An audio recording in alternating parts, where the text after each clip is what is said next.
ഇന്ത്യയിലെ SIR, അതായത് election കമ്മീഷന്റെയും കേന്ദ്ര സർക്കാരിന്റെയും സ്പെഷ്യൽ ഇന്റൻസീവ് റിവിഷൻ വേണോ വേണ്ടായോ? ഇപ്പം കേരളത്തിലെ മാധ്യമങ്ങളും പൊളിറ്റിക്കൽ പാർട്ടി BJP ഒഴികെയുള്ളവരെല്ലാം ഇത് സ്ക്രാപ്പ് ചെയ്യണം. മുസ്ലിം ലീഗ് സുപ്രീം കോടതിയിൽ കേസ് കൊടുക്കുന്നു. തമിഴ്നാട്ടിൽ വലിയ പ്രശ്നം, പ്രത്യേകിച്ച് DMK. ഏറ്റവും വലിയ പ്രശ്നം ബംഗാളിലാണ്. എനിക്ക് ബംഗാൾ എന്ന് പറഞ്ഞ സ്റ്റേറ്റിനെ പറ്റി അറിയാവുന്നത് കൊണ്ടും അതിൻ്റെ ബോർഡർ ശരിക്കും അത് ട്രാവൽ ചെയ്തിട്ടുണ്ട് ഞാൻ ബംഗാൾ. അപ്പം അതുകൊണ്ടാണ് ഈ വീഡിയോയ്ക്കകത്ത് എന്തുകൊണ്ടാണ് SIR വേണം എന്ന് പറയുന്നത്. ഇപ്പം നമ്മുടെ ജനസംഖ്യ ഏകദേശം 140-150 കോടിയോളമായി. ഒരു കാര്യം കൃത്യമായിട്ട് പറയാം, കഴിഞ്ഞ 10-15 കൊല്ലം കൊണ്ട് ഇന്ത്യൻ ജനസംഖ്യ ഡിക്ലൈൻ ചെയ്യുകയാണ്. കാരണം എഡ്യൂക്കേഷൻ കിട്ടി കൂടുതൽ കുട്ടികളെ വളർത്താൻ പറ്റത്തില്ല.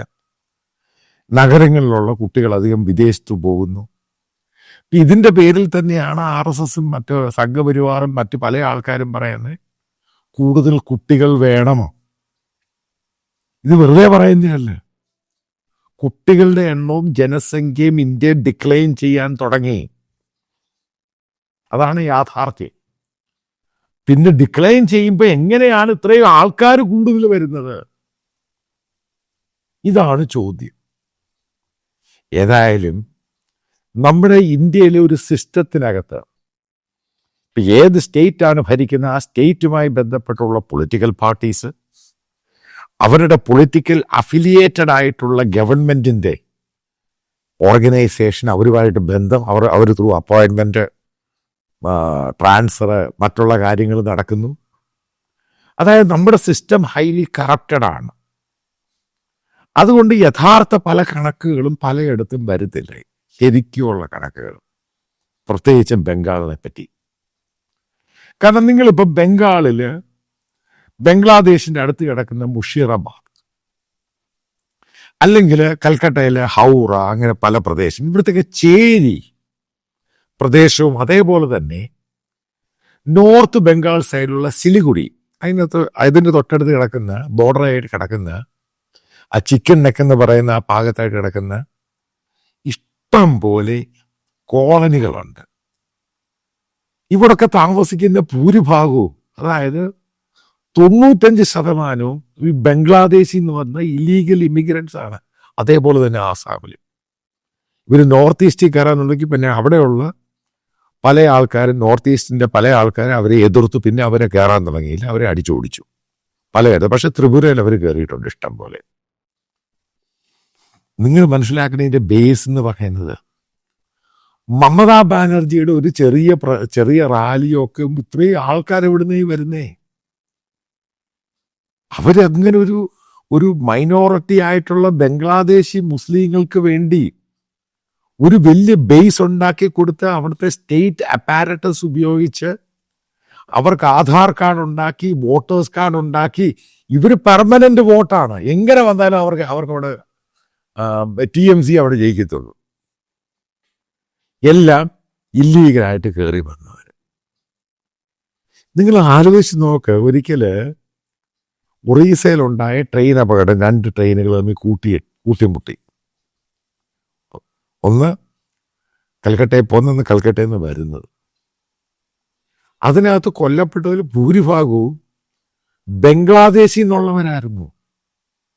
അതുകൊണ്ടാണ് ബംഗ്ലാദേശ് ഹൈക്കമ്മീഷൻ വരുന്നു, പല ബോഡികളും, അവർ ബോഡികളൊന്നും കൊണ്ടുപോയില്ല, അവിടെ തന്നെ അതങ്ങ് ക്രിമേഷനൊക്കെ അങ്ങ് നടത്തി. ഇവർക്കൊക്കെ എങ്ങനെയാണ് ഇന്ത്യയുടെ ആധാർ കാർഡ് കിട്ടുന്നത്?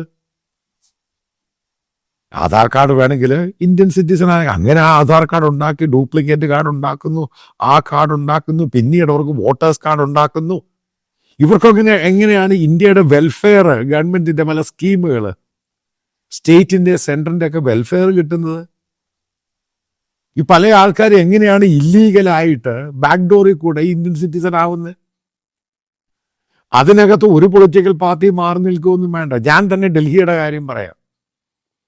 ഇവിടെ ഫരീദാബാദിലും നോയിഡയിലുള്ള പല ഫാക്ടറികളിലും ഒരു സാധാരണ ഇന്ത്യക്കാരൻ ജോലി ചെയ്യുമ്പോൾ അവന് 600, 700 അല്ലെങ്കിൽ 800, 1000 രൂപ കൊടുക്കണം.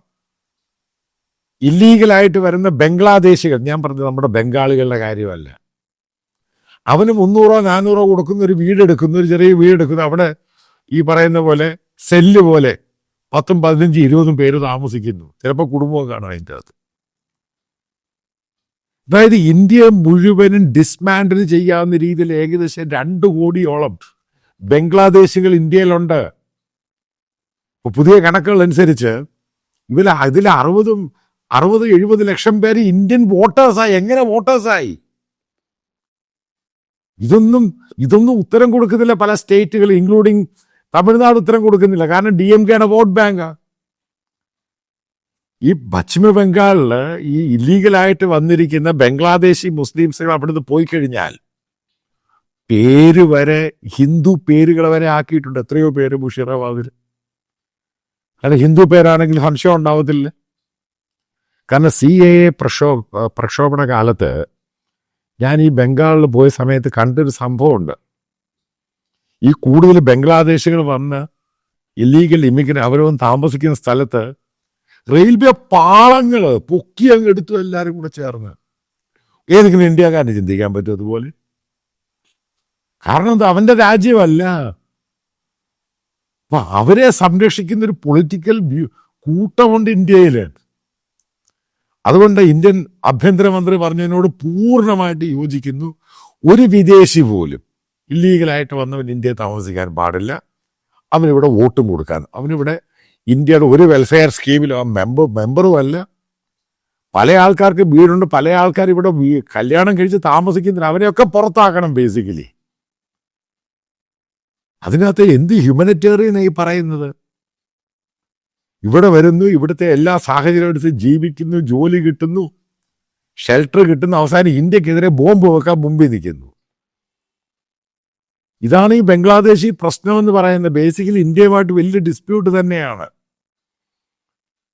കാരണം ഒരു കാരണവശാലും ഇന്ത്യ ബംഗ്ലാദേശ് ബോർഡർ മുഴുവനും അടച്ച് ഏകദേശം 4000 കിലോമീറ്റർ അടച്ച് ബോർഡർ വേലി കെട്ടുന്ന നടക്കുന്ന കാര്യമൊന്നുമല്ല. കാരണം വല്ലാത്തൊരു ടെറൈനാണ്. ചിലയിടത്ത് നീണ്ട പുഴകളുണ്ട്, നദികളുണ്ട്, കനാലുകളുണ്ട്, ഹില്ലുകളുണ്ട്. അപ്പം അതൊന്നും നടക്കുന്ന കാര്യമൊന്നുമില്ല. അപ്പം ബേസിക്കലി ഈ പറയുന്ന SIR ഫെയർ ആയിട്ട് ചെയ്യണം. ഇതിനകത്ത് എത്രയോ പേര് മരിച്ചവരുണ്ട്. ഇവര് സ്ഥിരമായിട്ട് ഈ TMC എല്ലായിടത്തും കറക്റ്റായിട്ട് ഇത്രയും വർഷം കൊണ്ട് ഒരേ പോക്കറ്റിൽ ഇത്രയും വോട്ടുകൾ. അതുകൊണ്ട് അവിടെയുള്ള കേന്ദ്ര ഗവൺമെന്റിന്റെ ഒരു ഏജൻസികൾ അങ്ങനെ കയറാൻ സമ്മതിക്കുന്നില്ല. ഇന്ത്യ ഫെഡറൽ സിസ്റ്റം അല്ലേ? ഇത്ര എതിർക്കുന്നൊരു കാര്യം എന്തുവാ? ഇത് പൂർണ്ണമായിട്ട് നടന്നു കഴിഞ്ഞാൽ മമത തോറ്റുപോകും. അതതിൻ്റെ കാര്യം. അപ്പം ഇന്ത്യക്ക് ആവശ്യമാണ് SIR. നീ കേരളത്തിലെ കാര്യം പറയും. എന്തുകൊണ്ടാണ് ലീഗും ഈ പറയുന്ന ഇസ്ലാമിക കമ്മ്യൂണിറ്റി ഇതിനെ എതിർക്കുന്നത്? കാരണം അവർക്കറിയാം അവരുടെ വോട്ട് ബാങ്ക് കുറയും. പല ആൾക്കാർ ഇവിടെ വന്ന് ആധാരം, കാരണം അവർ ഭരിക്കുന്നതല്ലേ, ആധാറും പരിപാടി അവരുടെ സർക്കാർ ഉദ്യോഗസ്ഥരെ കൊണ്ട് പലർക്കും കിട്ടിയിട്ടുണ്ട്. പലരും വോട്ടേഴ്സാണ് ഇവിടെ. ഇതൊന്നും ഇത് പബ്ലിക്കായിട്ട് പറയത്തുന്നത്. എങ്ങനെയാണ് ഒരു ബംഗ്ലാദേശിക്ക് കേരളത്തിൽ വന്ന് വോട്ടിംഗ് എങ്ങനെയാണ് കിട്ടുന്നത്? എത്രയോ പേരുണ്ട്. ഇത് കർണാടകയിലുണ്ടായിട്ടുണ്ട്, ഇന്ത്യയുടെ പല സ്റ്റേറ്റുകളിലും ഉണ്ടായിട്ടുണ്ട്, തമിഴ്നാട്ടിലുണ്ടായിട്ടുണ്ട്. ഇവരെല്ലാം ഒരു പ്രത്യേക പൊളിറ്റിക്കൽ പാർട്ടിക്കാണ് വോട്ട് ചെയ്യുന്നത്. അതുകൊണ്ട് ഞാൻ പറയാൻ പോകുന്നത്, കേന്ദ്ര ഗവൺമെന്റ് എന്ത് നടപടി ഉപയോഗിച്ചും SIR എന്ന് പറഞ്ഞ ഇന്ത്യയുടെ വോട്ടിങ്ങിനേക്കാൾ ഒരു നാഷണൽ സെക്യൂരിറ്റിയുടെ ഭാഗമാണ്. കാരണം ഇന്ത്യ എതിർക്കുന്ന ഒരു കൂട്ടരെ നർച്ചർ ചെയ്ത് വളർത്തിയെടുത്ത് അവർക്ക് ഗവൺമെന്റ് ഓഫ് ഇന്ത്യയുടെ സ്റ്റേറ്റിന്റെ എല്ലാ രീതിയിലുള്ള വെൽഫെയർ കിട്ടുന്നു. വീട് വരെ കിട്ടിയ എത്രയോ ആൾക്കാരുണ്ട്, എത്രയോ പേർക്ക് പല സ്കീമുകളിൽ അവർക്ക് എഡ്യൂക്കേഷൻ കൊടുക്കുന്നു, അവർക്ക് ആഹാരം കൊടുക്കുന്നു, എല്ലാ രീതിയിലും സഹായിക്കുന്നു. എന്നിട്ട് ഇന്ത്യക്കെതിരെ ബോംബ് വെക്കാൻ നിൽക്കുന്നു. കാരണം ഇന്ത്യക്കാരല്ല. അതുകൊണ്ട് SIR പൂർണ്ണ രൂപത്തിൽ നടപ്പിൽ വരുത്തി ഇന്ത്യയിൽ ഇല്ലീഗലായിട്ട് ഏകദേശം 2 കോടിയോളം പേരുണ്ടെന്നാണ് പറയുന്നത്. ഇവരെ പകുതിയോളം തന്നെ പുറത്താക്കി കഴിഞ്ഞ് ഇന്ത്യയുടെ പ്രശ്നം അങ്ങ് മാറി. അല്ലെങ്കിൽ ഞാനൊരു കാര്യം പറയാം, ഇവർ നാളെ ഇന്ത്യക്ക് പ്രശ്നമാണ് എല്ലാ രീതിയിലും. ഇതിനെ ചെറുതായിട്ടൊന്ന് കാണുകയൊന്നും വേണ്ട. ഇത് വലിയൊരു ഇഷ്യൂ തന്നെയാണ്. വോട്ടിംഗ് മാത്രമല്ല, ഇന്ത്യയുടെ എല്ലാ രീതിയിലുള്ള സെക്യൂരിറ്റി ഇവർ ചോദ്യങ്ങൾ ചെയ്യും. അപ്പം അതിൽ നിന്ന് മാറ്റാൻ വേണ്ടി ഏറ്റവും നല്ലത് ഇവരെ പുറത്താക്കും. പലയിടത്തും ഇവരെ, കേരളത്തിൽ തന്നെ എനിക്കറിയാം ഒന്നോ രണ്ടോ മൂന്നോ ഭാഗത്ത് ബംഗ്ലാദേശിൽ നിന്ന് ഇവരെ മദ്രസ പഠിപ്പിക്കാനും ഇവരെ ഇസ്ലാമിക് റാഡിക്കലാക്കാൻ വേണ്ടി ഇവരെ ആൾക്കാരെ കൊണ്ടുവരുന്നുണ്ട് പലയിടത്തും. ഇതല്ല കേരള പോലീസ് ഒരു പോലീസുകാരൻ ഇതുമായിട്ട് റിപ്പോർട്ട് ചെയ്താണ് പേഴ്സണലി പറഞ്ഞ് പല ഭാഗങ്ങളിലും. അത് വരുത്താൻ പാടില്ല ഒരു കാരണവശാലും. അതായത് വെസ്റ്റ് ബംഗാളിൽ നടന്ന പോലെ അവിടെ ഒരു ഹിന്ദു പ്രൊസഷൻ പോലും നടക്കാൻ പറ്റത്തില്ല ഈ മുഷീറാബാദിൽ. അതായത് അവിടുത്തെ അമ്പലത്തിലെയോ കാളി പൂജ അവിടെ ഒരു അതുമായിട്ടൊരു പ്രദക്ഷിണം എന്ന് പറയുന്നത് നടത്താൻ പറ്റത്തില്ല. നടത്തിക്കഴിഞ്ഞ് ഇവർ വാളുമായിട്ടങ്ങ് ഇറങ്ങും, അടിച്ചങ്ങ് ഒതുക്കുവാണ്.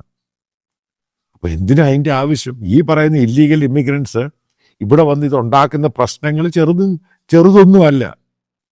അതേപോലെ ശരിക്കും റോഹിംഗ്യ മുസ്ലിംസ് ഉണ്ട്, അവരെയും പുറത്താക്കണം. ഇവരുടെ ഇത് കൊണ്ടൊന്നുമല്ല ഇന്ത്യ എന്ന് പറഞ്ഞ മഹാരാജ്യം ഇത്രയും വലുതായത്. അപ്പം ഇതുമായി ബന്ധപ്പെട്ട് ഇവർക്ക് ഇങ്ങനെ ജോലിക്കൊക്കെ കൊടുത്ത ചെറിയ ശമ്പളത്തിന് ജോലിയൊക്കെ കൊടുക്കുന്ന ആൾക്കാരുണ്ട്. അവന്മാരെ പാഠവും പഠിപ്പിക്കണം. അവരോട് പറയും ഇന്ത്യക്കാർക്ക് ജോലി കൊടുക്കാൻ പറയണം. കാരണം അവർക്ക് കാരണം ഇന്ത്യയുടെ ഒരു സിസ്റ്റമാണ്, എല്ലാം കറപ്റ്റഡ് ആണല്ലോ. കാരണം ഇവർക്ക് കുറച്ച് പണം കൊടുത്താൽ മതി, ഇന്ത്യക്കാരന് ഇത്ര പണം കൊടുക്കണം, അതുകൊണ്ട് ഇന്ത്യക്കാരെ ജോലിക്ക് വെക്കത്തില്ല. അപ്പം ഇത് റിവിഷൻ മാത്രമൊന്നുമല്ല, ശരിക്കും വെൽ മോണിറ്റർ ചെയ്യണം. ഇതെവിടേക്ക് എത്തുന്നു കറക്റ്റാണ്, പക്ഷേ ഫ്രീ ആൻഡ് ഫെയർ ആയിരിക്കണം. അതിനകത്ത് ഈ പറയുന്ന ദളിത് കമ്മ്യൂണിറ്റി അവരുടെ വോട്ടൊന്നും ഇതുമായിട്ട് ബന്ധപ്പെട്ട് കളയരുത്. അത് ചില സംഭവങ്ങളൊക്കെ ബീഹാറിൽ ഉണ്ടായെന്ന് പറഞ്ഞ് സത്യം തന്നെയാണ്. കാരണം അങ്ങനെ നമ്മൾ ദളിത് കമ്മ്യൂണിറ്റിയെ എപ്പോഴും കൂടെ നിർത്തണം, ബാക്ക്വേർഡ് ക്ലാസിനെ. അപ്പം നമ്മൾ മനസ്സിലാക്കേണ്ട ഏറ്റവും വലിയ ചതിക്കുഴി എന്ന് പറയുന്നത്, ഇന്ത്യയെ എതിർക്കുന്ന കമ്മ്യൂണിറ്റി എപ്പോഴും ദളിത്സിനെ പിടിച്ചു മാറ്റാൻ ശ്രമിക്കുന്നുണ്ട്, പലതും പറഞ്ഞ്. അപ്പം അതാണ് പ്രധാനമായിട്ടും അഡ്രസ്സ് ചെയ്ത് അതിനെ സ്പെസിഫിക്കായി മോണിറ്റർ ചെയ്ത് ഈ പറയുന്ന ബംഗ്ലാദേശിൽ നിന്നും മറ്റുള്ളിടത്തും വന്നിരിക്കുന്ന ആളുകളെ പുറത്താക്കണം. ഇന്ത്യക്കാർക്ക് മാത്രമേ വോട്ടിംഗ് റൈറ്റ് ഉള്ളൂ, ഇന്ത്യക്കാർക്ക് മാത്രമേ ഗവൺമെന്റിന്റെ സ്കീം പാടുള്ളൂ, ഇന്ത്യക്കാർക്ക് മാത്രമാണ് ഇന്ത്യയിൽ സെക്യൂരിറ്റി സോണിൽ അവർ മാത്രമാണ് ഇന്ത്യയുടെ സെക്യൂർഡ് സിറ്റിസൺ എന്ന് പറയുന്നത്. അത് പൂർണ്ണമായിട്ടും കൊണ്ടുവരിക തന്നെ ചെയ്യണം. എന്നാൽ മാത്രമേ ഇന്ത്യ എന്ന് പറഞ്ഞ മഹാരാജ്യത്തിന് മുന്നോട്ട് പോകുവാൻ സാധിക്കൂ.